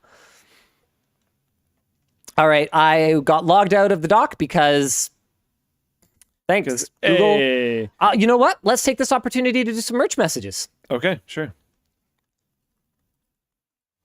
I'm trying to find. We are still taking applications for the back end and front end position. It was asked before the show if they should leave those things in the doc, and we said yes. And now I can't find them. Genius. All right, Bellavance. Our producer has a mic now. He's been waiting this whole time for his moment. Why don't you read us some questions from the merch messages? For sure. First one here is from Jamie. Hi, I love your content. Thanks to you, I'm a CS engineer and now currently doing a PhD in computer architecture. Any predictions about the future of CPUs? 100 plus cores, accelerators, better IPC or EPC, etc. Good gravy. I mean, the biggest prediction, the most confident prediction that I can make about CPUs is that it's funny how history repeats itself. In the early days of computing, okay, we didn't have one standard ISA that everyone used. x86 was not king yet. Yeah. And then over time, the competitors, one by one, got picked off until it was mostly pretty much x86 was the only show in town. There were exceptions. I mean, Apple had desktop computers that were power, like as recently as the early 2000s, I think, was when power got kicked to the curb, right? But by and large, it all came down to x86. Well, that's changing now. Yeah. ARM, it's gonna be weird. ARM has experienced a renaissance. ARM is no longer just for smartwatches. And then up and coming is RISC-V. x86 ain't going to go gentle into that good night, though. It's a really incredible, exciting time. And I think what we're going to see is we're going to see more diversity. We're going to see more emulation. I think it's also going to come back down after that because it's pretty annoying to have all these different platforms. But I think we need to diversify to modernize, and then exactly. Yeah. That would be the most confident prediction that I can make about the CPU space over the next 5 to 10 years. Yeah. Hit me again. Stefan asked a question, which I'm going to modify a little bit. What's your favorite retro tech outside of gaming? Outside of game? Oh, crap. Yeah, so we got asked this last week, and I was wondering why that made it into the curated questions. Outside of gaming. Man. Well, I loved my Canon PowerShot A20. So the first digital camera I got was actually a gift. And I was like, gee, thanks. Because it was basically like a 240 by 320 like toy. And it was way overpriced. Like it was like $200. I was like, oh, please tell me you kept the receipt, because spending like another $200, I could have a real actual digital camera. And they did keep the receipt. And this is what I bought. Look at this. Don't you love sites that have actually been around for 20 years? And still have full reviews up of stuff that has not been a thing for 20 years. Meet the PowerShot A20. I got it after the A30 and 40, like the couple of successors had come out. So I got it on a deal. It was like $300 or $400 Canadian dollars. Okay. It was 2.1 megapixel, which at the time, guys, you got to remember was the difference between a toy and a picture you could actually print at 4x6 and it wouldn't look like hot garbage. It had 3 times optical zoom, took compact flash. I had me some 64 megabyte compact flash cards. I eat compact flash type 1. I had what was it? Zoom browser software. Okay, so I could see all of my my pictures in this cool zoom view, like zoom in and out view. I actually have never seen anything quite like it again. Here we got a look at how well it maintains shadow detail. Okay, like that is a usable digital picture. And at the time, that was pretty rare. Most people smartphones were not a thing. Camera phones weren't a thing yet. Most people did not have a digital camera. And it was really cool being able to post pictures online. That was unusual. It was actually really common back then to scan your developed film pictures. Like, that was an equally valid approach at that time. Man, I can't remember. I'm trying to think. AA batteries? Yeah. I never had a camera. I never had an iPod. I didn't have a lot of, if it wasn't for gaming, I didn't have a lot of stuff. Tech. Yeah. And like, okay, Conrad, every single time this question comes up, Conrad's like, bicycle. I think they mean electronics. Yeah, Conrad. Okay, but like Walkman or Discman? Not of my own. Yeah, okay. I was pretty lucky to get a Discman toward the tail end of when those were cool. Yeah. Like when mini disc was already kind of a thing, I finally got a portable CD player. Yeah, if we have to make it electronics, which is I think the spirit of the question, I think I'd go back. I don't remember what model it was, but I had this slider phone in like 2008. Okay. And I loved it. It was great. It was very cool. Like, you know, Did it have games on it? I don't really think so. If it did, it had like Snake, and I didn't play it. I didn't game on it, 100%. I played a lot of Snake, but carry on. Yeah, I didn't game on my phone. Your electric bike is not retro tech, Conrad. What was I going to say? I always missed, like, you know, when you'd hang up with an old school phone and you actually clicked it down. Yeah, it's yeah. kind of satisfying. And sometimes you slammed it down. yeah, you're with those mad. slider phones, you could. Oh, yeah, okay. All right. Even flip phones, there's a bit of a slap to it. With modern phones, it's like boop. Well, you know Austin's super into the Z Flip, right? Oh, really? Oh yeah, he loves it. I can't get on board with it. I need I the feel big, like you don't flip that the same way because you're scared. want though. that big screen. I don't know. I have a feeling Austin wouldn't be too probably put doesn't out if he care needed too to much. replace his phone. But Yeah. I don't want to put words in his mouth. Yeah. But all right, give us one more, Jake Bellavance. From AJ, how do you decide who hosts videos? Oh, that's a wonderful question. Because everyone here is on the same team. And at the end of the day, we're trying to optimize everything that we do. We want a good return for our staff, which means we need to make money. We want a good return for our sponsors, because if they don't make money, then they won't give us money. And we need a good return for our viewers. And when I use the word return, I mean like a return on investment. So every time investment that we make is to get a return, usually in all three of those areas. That's why Intel Extreme Tech Upgrade, I think, is actually my biggest brain idea in the entire time that I've been running this company. Because it's a win for the viewer. They love it. It's a win for the company because we make money. It's a win for the sponsor because they love it. It's just like, yeah, Intel. Thanks, Intel. To rain your products. This is awesome. People enjoy it. It's very positive sentiment. Yeah. And it's a win for, who was the last one? We've got the person receiving the upgrade. yeah, and it's a win for our staff. Yeah. It's awesome. Yeah. It's like 4 times win. They're fun to watch too. I know. I love them. Yeah. They're really fun to shoot. They're a blast to shoot. And they actually include a decent amount of technical information and stuff, but I find like friends and family that are not technical will comment about those. It's the same type of thing with like Scrapyard Wars, where friends and family that weren't technical would be like, yeah, I like Scrapyard Wars. They'll be like, yeah, I like the extreme upgrades. It's like, okay, cool. Zetharion asks, how does Intel measure that the upgrade videos are the reason for a purchase? There's different, look up the sales funnel, okay? So your marketing might target different layers of the funnel. Intel does stuff with us that is very targeted at delivering actual sales, and they do stuff with us that is more about just awareness. Sentiment increases. Yeah, exactly. About engaging with the community, or in some cases, This is the same thing. Sorry to cut you off. This is the same thing back in the day where I would complain so much when conventions were like a thing still, about them taking their booths out of conventions. Yeah. It's like, yeah, I understand it's not a good form of measurable ROI, but also it's pretty important for you to be there. yeah.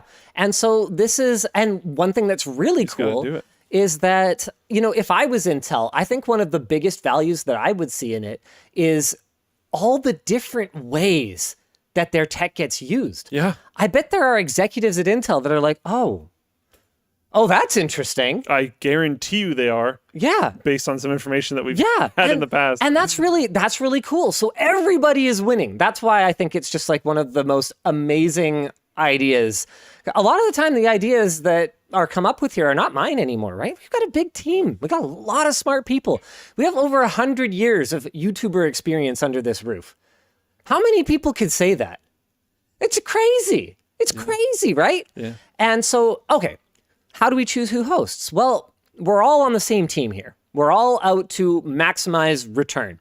So we know that right now, for some of our channels in particular, the host that is going to perform the best in general is going to be me still. I mean, it's that I'm the one you guys are most used to, for better or for worse. For some topics, there could be actually an advantage to having someone else do it. You know, I love it when Anthony hosts a Linux thing, but we had him co-host a Linux video with James a couple of years ago because we felt he needed a foil who didn't know much about Linux, because otherwise Anthony can kind of get very technical sometimes. We have to rein him in a little bit, right? Love you, Anthony. So a lot of the time we're trying to figure out how we get the best return. Sometimes it just comes down to scheduling. Someone else will host because I'm busy.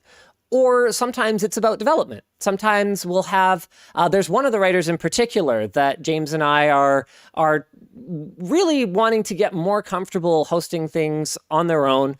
And you know, one of the things that I'll go out of my way to do is if I find that person hanging back when they're kind of on set with me and they're mic'd up, I'll kind of make sure they're coming into the frame and I'll interact with them more so that they get a little bit more comfortable, you know, hosting bits and pieces, and you guys get more used to them. And then over time, maybe my involvement is less and less. Maybe it gets to the point where we're 80% done the video and I go, you know what, I got a meeting, you close this one out, and we kind of do it that way. You know, there's also, I don't know how much this gets factored in, but there's an ownership to it.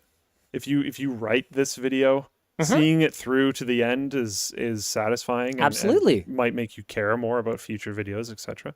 Absolutely.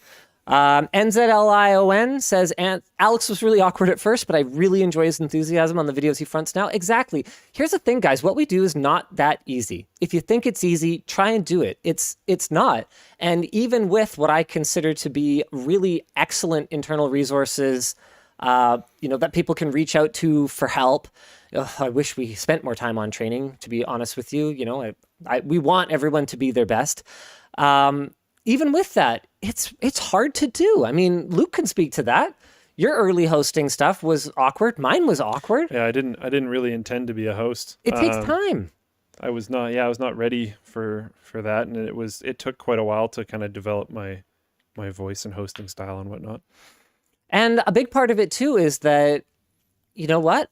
I'm not a perfect host. I kind of yell all the time because I'm, you know, sometimes I'm just really enthusiastic, or I'm just trying to, you know, project energy, and I end up just yelling all the time, right? But I feel like when you guys build that relationship or that familiarity with us, you're willing to overlook a lot of those things in a big way. And in a big way, that's what's happening with all of us. And that's why I see the introduction of a new host as something that really just has to take place over an extended period of time.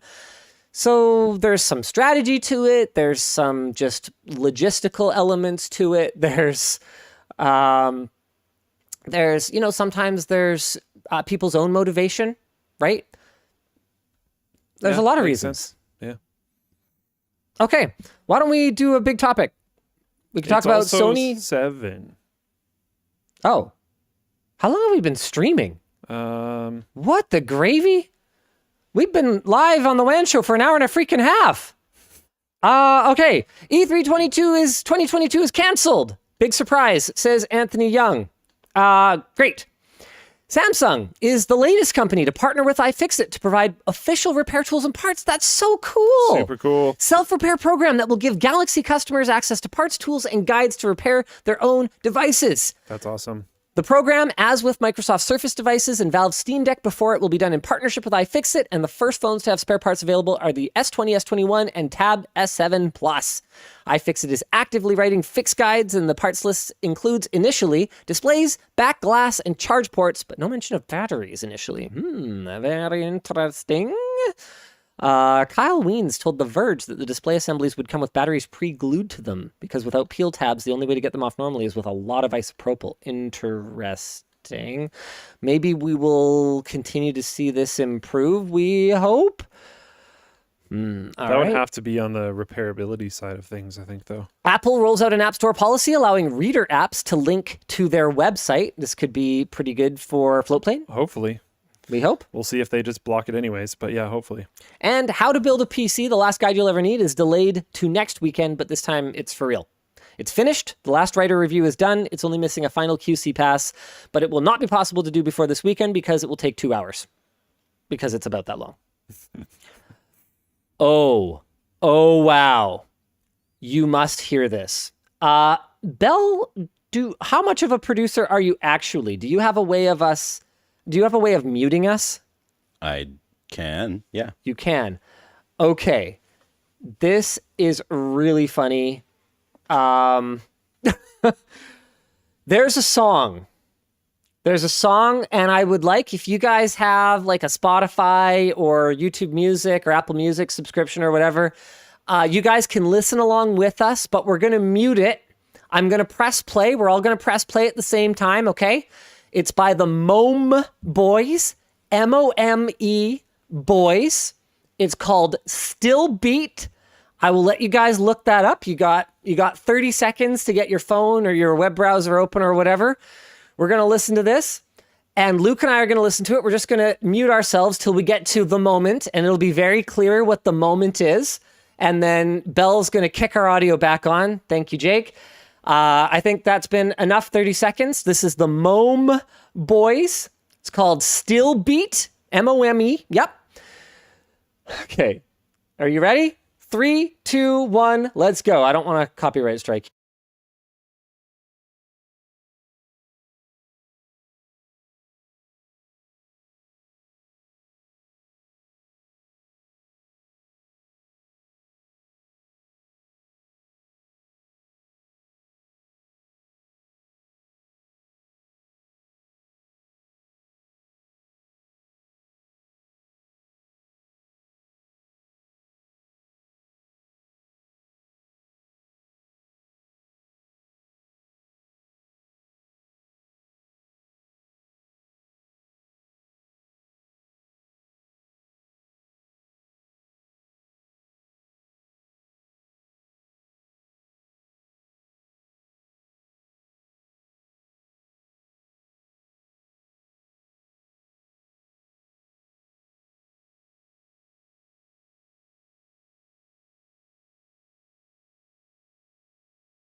Oh, so I read the lyric ahead of time, so I knew it was coming too. But I was just like, "What? I didn't know what was happening." It was in the doc. It was in the doc. What?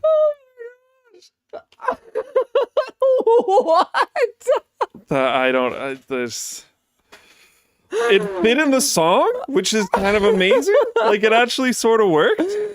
Is that peak weird champ or what? Like, what? Linus just said peak weird champ. I think that's a new one. Oh man. How does it feel to be featured in a rap song? I mean, I'm glad it wasn't a diss track, at least, you know? Yeah. Yeah. So, what is the lyric? She gave me dome. That's a Linus Tech tip. Let me bring it up.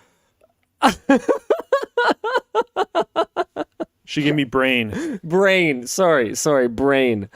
That's a Linus Tech tip. Okay. I got some manners. I can't double dip. She gave me brain. That's a Linus Tech tip.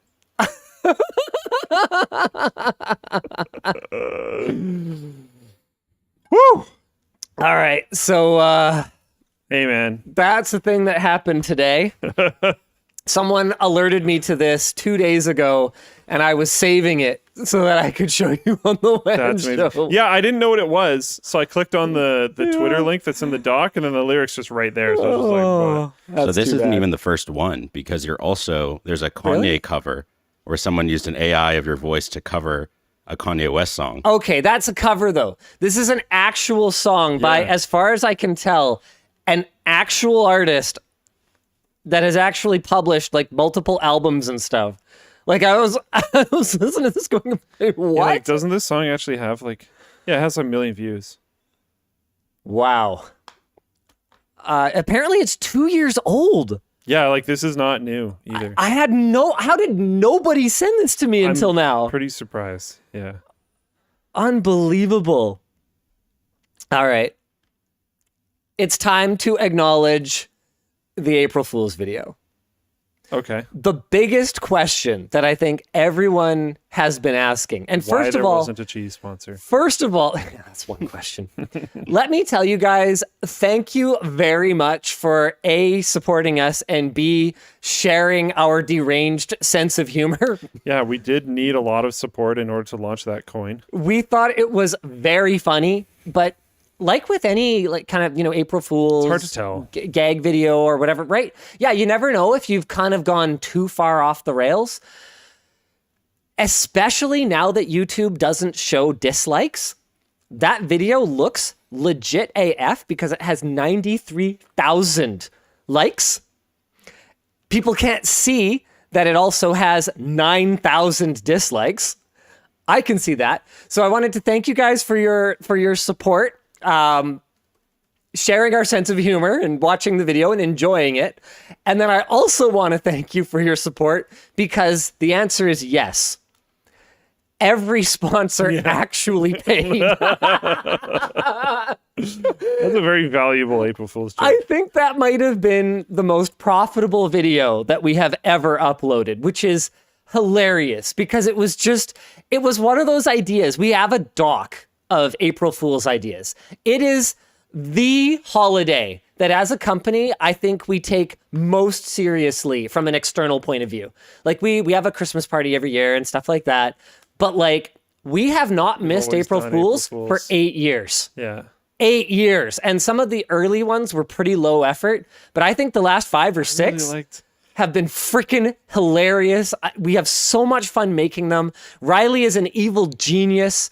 He was the writer for that. James worked with him on it as well. I made some tweaks, but you got to give Riley, especially Riley and James, just so much credit for it. So funny. The number of people that are like, I watched this like first thing when I woke up, like at breakfast, and it wasn't until the cheese that it finally like clued in that this was not just.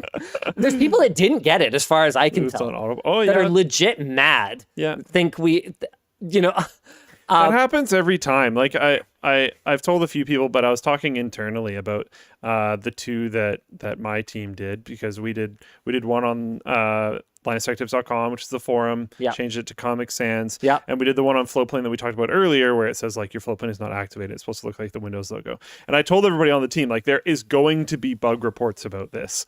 Like that's completely fine. We can move forward, but like customer support needs to know, like we got to give some heads up to whoever's going to be involved with answering that stuff. And like within minutes of the Comic Sans flipping on, there was like a full, properly written up bug report with like browser version and everything. And it's like, that's great. It was a very well written bug report if there was an actual problem. Yeah, thank you. But yeah. Sometimes people just forget it's April Fool's, and then they get really confused. Yeah, it's pretty good. Though there is one exception. Zach, Jerry Rig Everything, did not pay for the knife feature. We just thought it was hilarious because we did a short unboxing his like box opener, and it's got like 3 million views. It's one of the highest viewed shorts we've ever done as a company, and it's just me opening a knife, and his sales of his box opener knife thing went like with that video because, obviously he's talking to a completely different audience, right? Like we're talking to our audience. So compared to, you can only mention your own stuff to your own audience so many times before it becomes a little less effective, right? So hitting a completely new audience, and on a video that got 3 million views, it was about nothing other than the knife, right? It's not even a mention embedded in something. So I just thought that was so funny, and I loved it. So we were like, let's freaking Sponsored by Jerry Everything. Here we go, boys. Oh, I love it. Oh, I love it. Anyway. I did notice that not even in the sponsor shill video did Floatplane get a shout out.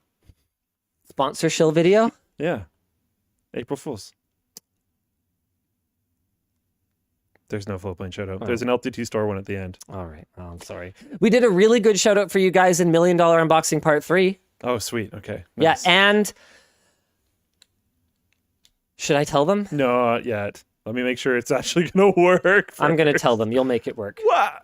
I haven't even been able to talk to the guy that needs to do the stuff. I know, but what if he can't do it? And he still has to finish the other thing that he's still working on. You'll make it work eventually. He's sick, right? Okay. Yeah, I won't say when. How about that? Compromise? What if the screwdriver's out before it works? That won't happen. Because you'll make it work before then. Oh, boy. Okay. Well, are you going to say why? Because we were going to wait until we could say why. So... Because there's like a reason why. I will say what we are... Should we just say next week? Okay. I am considering opening up pre-orders for the screwdriver to Floatplane peeps who I think will be a little more understanding if it does get delayed. It also depends on whether next week I should hear back from engineering about whether our last issue with the ratchet is fully resolved. So, okay, next week might be better timing. People seem excited. Oh, this is also Floatplane. But I might be desperate. Chat seems excited. I might be desperate, and I have some reasons that hopefully by next week I will also be able to share with you about why I kind of need the cash right now. One of them is that that head of labs is coming and not cheap. There's a lot of reasons though, and there's one big one in particular that could mean that I will just definitely need some cash before I am ready to ship. People are like, a pre-order doesn't mean we get it any earlier. Yeah, that's true. 100%. So that's one of the reasons that we're locking it to just Floatplane, because I feel like with you guys, I can make a dedicated video that's like, hey, here's what's going on. You really need to watch this.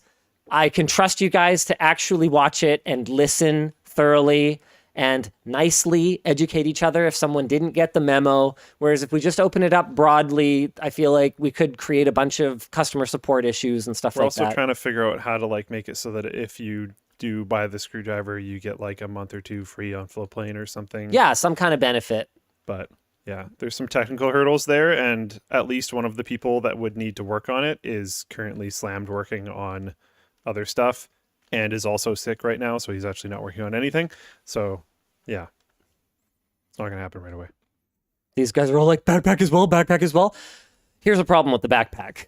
We have almost as many registrations for notifications as our entire production. Not the first wave, not the first and second wave, all 3 delivery waves. I am deeply worried about backpack stock, and the reality of it is we are not going to allow people to jump the queue, not even Floatplane.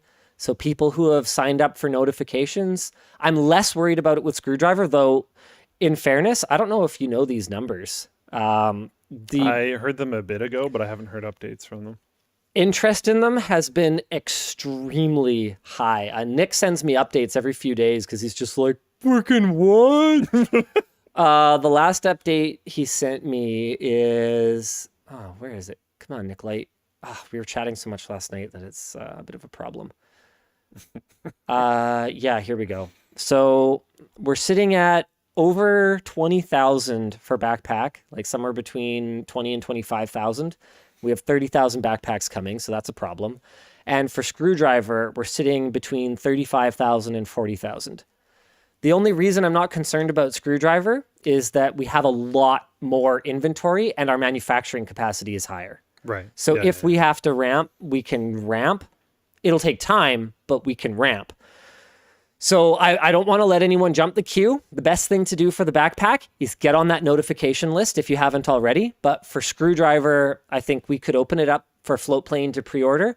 That would help us loosen our cash flow a little bit. And then we can go from there. Yeah. Course messages and head on out. Oh, yeah, we should. Yeah, I guess you need to go home at some point or I something? actually do. Usually I don't have anything going on Fridays, but I actually do today. The answer, Anonymous, the backpack fits perfectly under an airplane seat. Yes, I have stowed it under a standard economy seat. Anonymous asks, I've seen you wearing a scan watch in the latest LTT short. I switched to one from my Samsung watch, and the month-long battery has been life-changing. Would love to hear your opinion on it so far. I haven't even set... Oh, I actually have my Galaxy watch on this morning because I really wanted to know what time it is, but then I forgot to turn it on because sometimes the battery dies before the end of the day. I only even use it as a watch, so it's pretty stupid, which is why I thought maybe I'll switch to the scan watch, but I haven't even set the time on it yet, which is why I put this on this morning, but then I apparently didn't check the time anyway, so that's where I'm at on that. Kirsten, excuse me.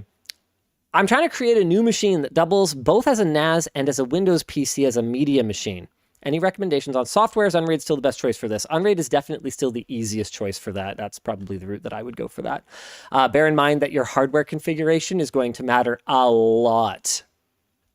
Like getting a motherboard that properly supports PCIe pass-through and all of that is really important. Joshua says, what is that one game that you've spent an obnoxious amount of time in? I mean, Luke found one of mine when he came over for gaming last weekend. Dude, I got owned. What was it? NHL 96? NHL PA 93. PA 93. I spent hundreds of hours on that as a kid, and it turns out the muscle memory is still there, baby. I destroyed him playing as the Hartford Whalers against All-Stars East. The boy's a gamer, man. Yeah. But okay, to be clear, that was with me playing as Toronto, which was also a 2-rated team, or the Senators or something, which were even worse. They're rated 1. That was the last game where the ratings for the players were absolutely brutal. There's a player who's rated a 1 out of 100. And they got a lot more nice about it later. Right. So things ended up being kind of actually less realistic. Yeah. But that particular player was not realistic. He's so slow. He barely moves. It's hilarious. Anyway, so that was me playing as I think Ottawa against All-Stars East. When he said he thought he could beat me the other way around as well, and I scored 5 goals in the first period or something like that. He's like, okay, you were right. So he's not actually better than me at the game, but he's better than you at the game. Yeah. Because I beat Luke every time. It was kind of brutal. If you look at Steam stats, mine would be Slay the Spire. I don't think that's actually true though. It's mine too. Yeah. Do you I'll have Slay the Spire will have a clock in the corner that'll show you how long it takes you to do a game. If I actually sit there and play it through, I can fly through them because I've played it a lot. But I've completed games that have my game time is many days because it's just minimized in the background. It doesn't take any system resources. The sound is muted anyways. Right. So there's so much time, but it's so incredibly unrealistic. I don't know. I went on a trip once and I leave my computer on because I need to be able to remote into it sometimes and stuff. Right. And I came back from the trip and realized that Slay the Spire was left running the whole time. So I had one game that took me a week and a half to beat. My Steam stats are totally messed up from benchmarking. That makes sense. According to Steam, I've spent hundreds of hours in Crisis or something like that. Probably a lot in Far Cry 3 and stuff like that. Stuff like that, yeah. Exactly. Yeah. Yeah. Wait, holy crap. We didn't announce the new merch. Oh, yeah. Elemental is back, I'm ladies and gentlemen. Is there any messaging for it or anything? There is. There's a discount code. Oh, what? Look at that. Okay, hold on. I'm going to change my shirt. I'm going to set screen cap. Holy crap, we didn't even... I also have the variants here. We didn't even pimp the new merch. Okay. There's here you go. pink now. There's never been pink before. Yeah, there's 2 new colors that have never before been seen. There's pink, yellow, purple, and white. That's right, ladies and gentlemen. We have so many different colors.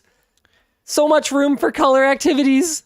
And if you want them all, you can get 4 for $50 with the code Elemental4. No spacing, and the 4 is the digit, not FOUR. It's just the number 4. You can get them all. Or I think you could just get 4 of the same color if that's what you really wanted to do. But yeah, I'm back, and I had someone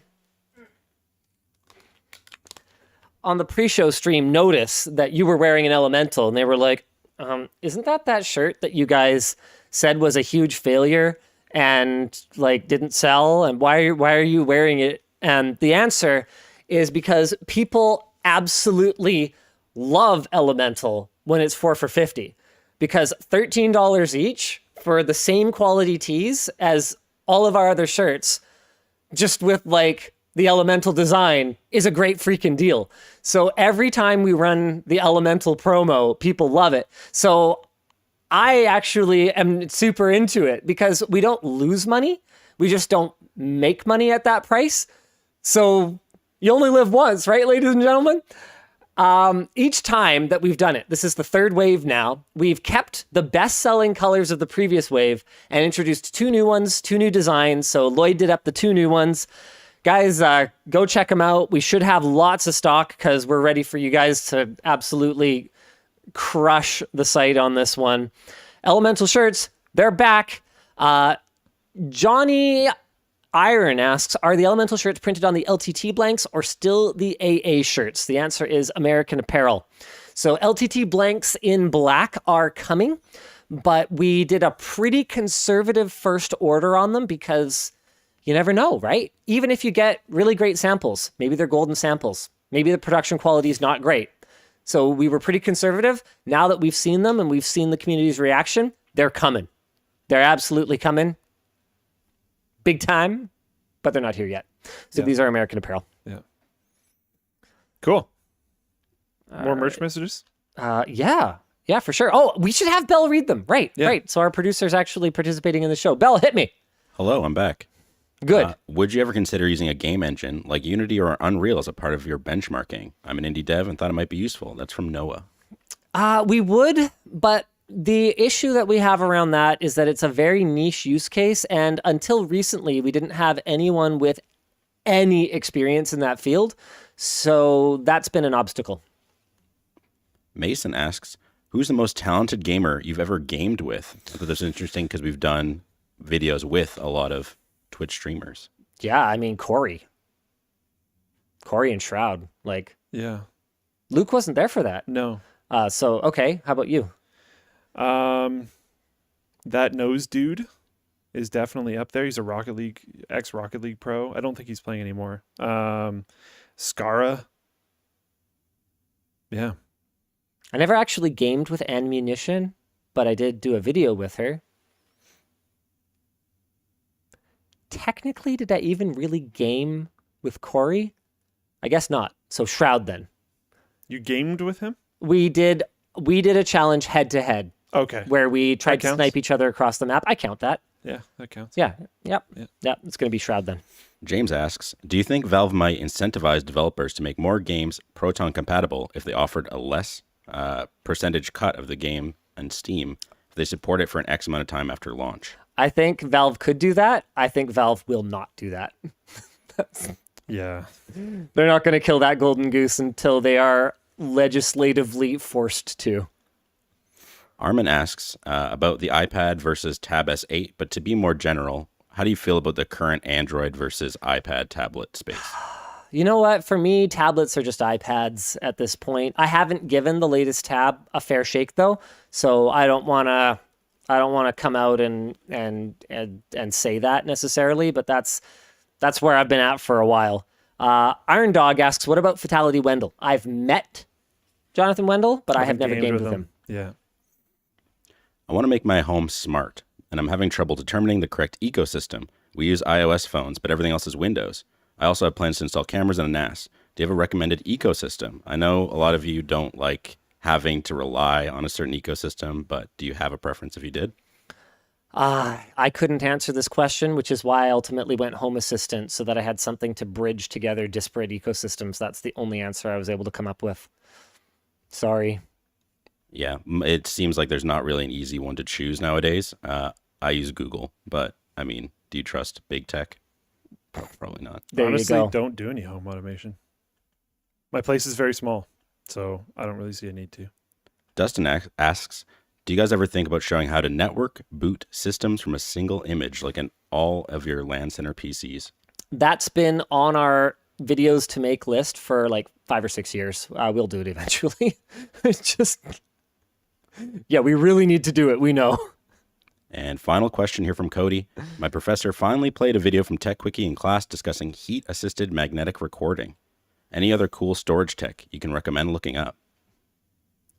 Here's some money to make up for her skipping the sponsor read. That's awesome.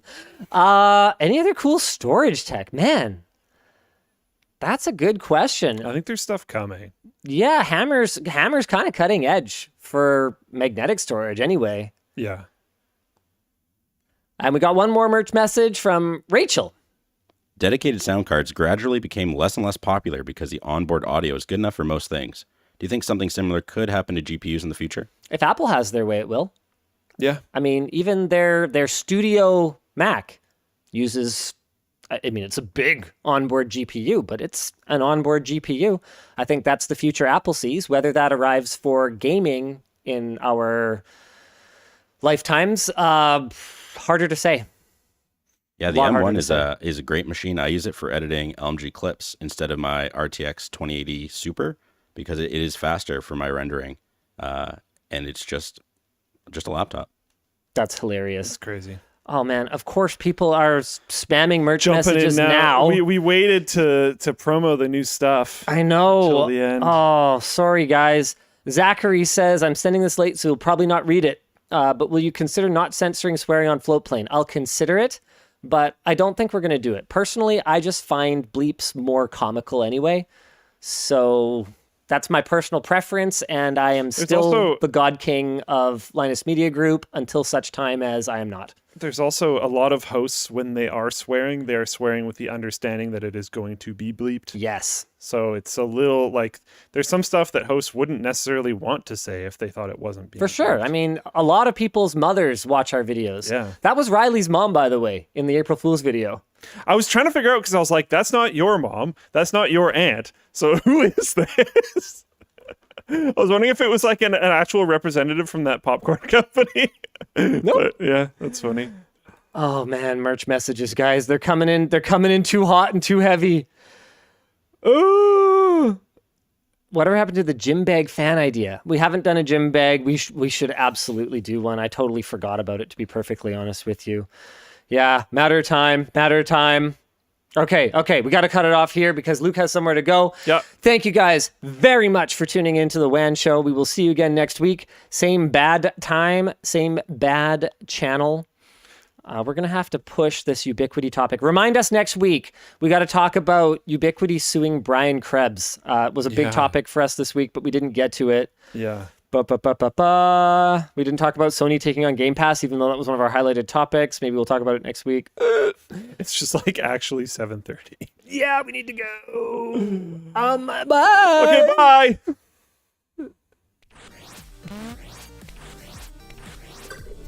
Oh man, Elemental's going nuts. Let's see, Elemental went from 0 to, let's see if it's already the top selling item today. Hold on, I'm curious.